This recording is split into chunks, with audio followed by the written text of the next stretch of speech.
This is my first presentation on the historical and contemporary functions of aid and development.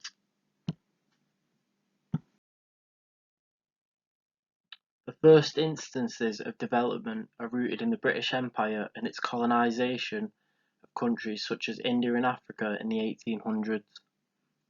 Unlike other invading countries who relied on violence and the use of force to gain control, the British Empire, as Holt 2012 described as the velvet glove of imperialism, in which the empire first arrived to India, providing trade opportunities and slowly integrating British values and culture.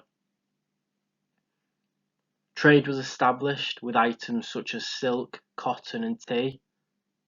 This British colonial policy, as Chintakar 2016 mentioned, was framed with reference to global integration.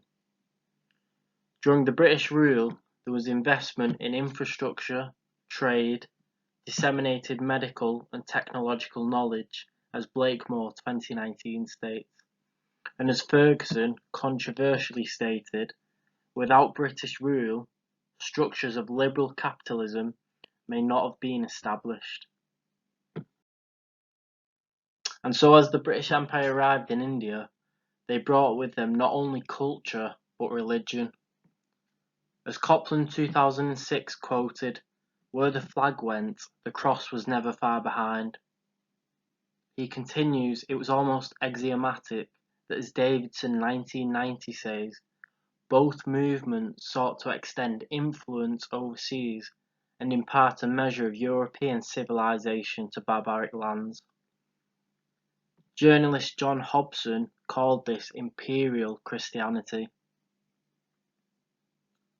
These missionary movements and expansion of Britain's Christian denominations represented distinct forms of cultural and institutional imperialism.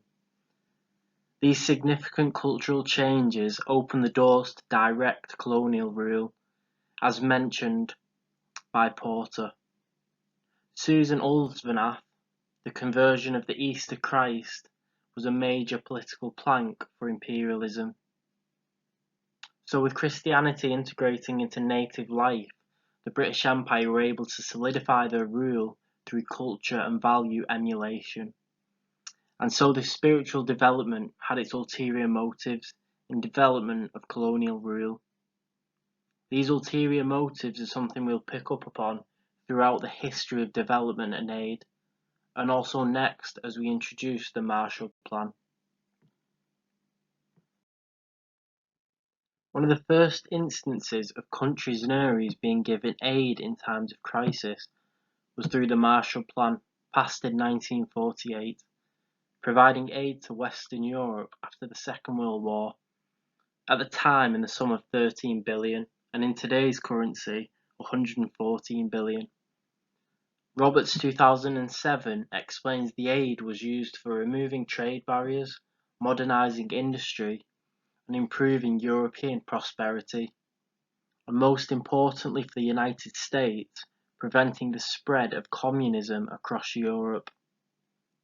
But not unlike the British Empire's use of Christianity to non-violently colonise India, Walter Ferber argued the plan was American economic imperialism and as an attempt to take control of Western Europe, and Russia would agree.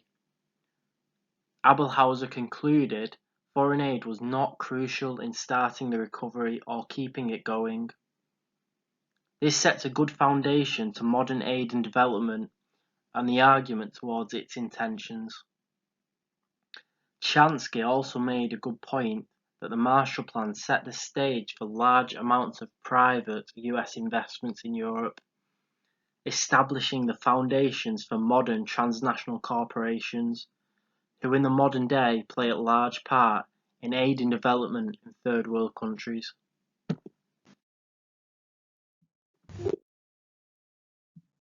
So far, we've covered the historical functions of aid and development and set up some questions to be covered in my third video. I now want to look at the difference between aid and development to have a clear understanding for the next videos. So let's have a look at the table from Humanitarian Careers on what humanitarian aid is and what development aid is.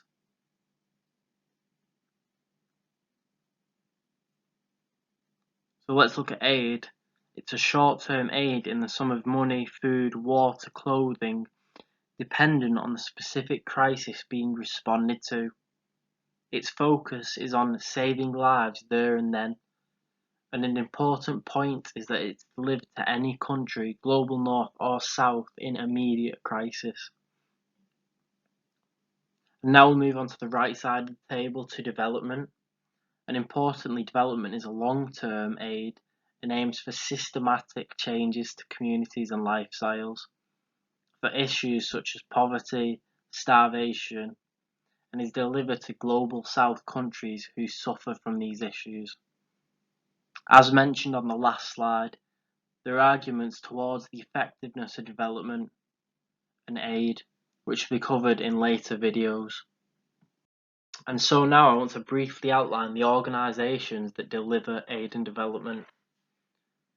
Firstly, IGOs are intergovernmental organisations consisting of a group of members such as states and countries working together on mutual interests.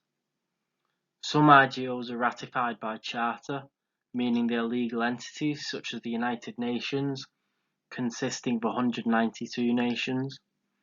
There are also IGOs that are unchartered and therefore not legal entities, such as the G7 group, dealing with political and economic concerns. Also important to note is that IGOs have financial and political support from its members. Next are non-governmental organisations, or NGOs. These groups are non-profit voluntary organisations providing various humanitarian functions for both aid and long-term development. NGOs are also organised around specific issues such as human rights, poverty, starvation, health such as the AIDS crisis in Africa. A good example of one being Oxfam. Both NGOs and IGOs have been known to work together when both have similar interests. Lastly, there are governmental organisations which are run and organised by a government. One such example being the United Kingdom's Department for International Development. There are controversies with NGOs and the ulterior motives some have, which I'll be covering in later videos. I firstly just wanted to provide a definition of the various organisations at play within the aid and development landscape. Now we have an understanding of the historical relevancy of sport for development, we need to look at the goals that influence it in the modern day. The Millennial Development Goals were created in 2000 with the inclusion of 189 countries committed to achieving a set of 8 measurable goals such as gender inequality and extreme hunger and poverty. The MDGs were revolutionary in providing a common language to reach global agreement. The 8 goals were realistic and easy to communicate, with a clear measurement monitoring mechanism.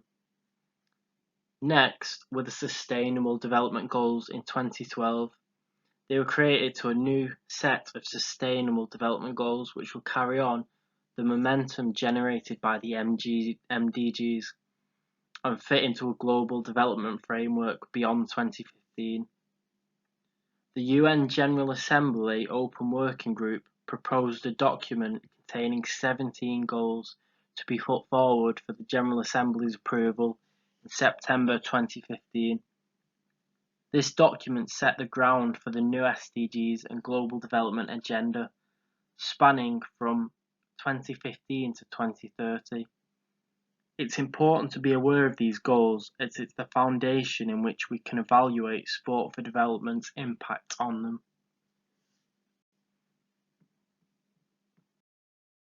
After setting up the historical origins of aid and development through Britain's colonial rule and the Marshall Plan, I've then moved on to what aid and development actually is and the non-governmental and intergovernmental and governmental organisations who have a play in supporting third world countries and humanitarian crises. I then introduced the MDG and SDG goals that influence these organisations and their goals. My next video will focus on sport's role within this environment, Firstly, the origins of sport's impact on development of poorer countries, and then further developing this through the introduction of sport for development organisations supported by IGOs and NGOs, and how sport culturally can be used to incite change and development in poorer countries, and the impact the MDG and SDG goals have on sport for development initiatives.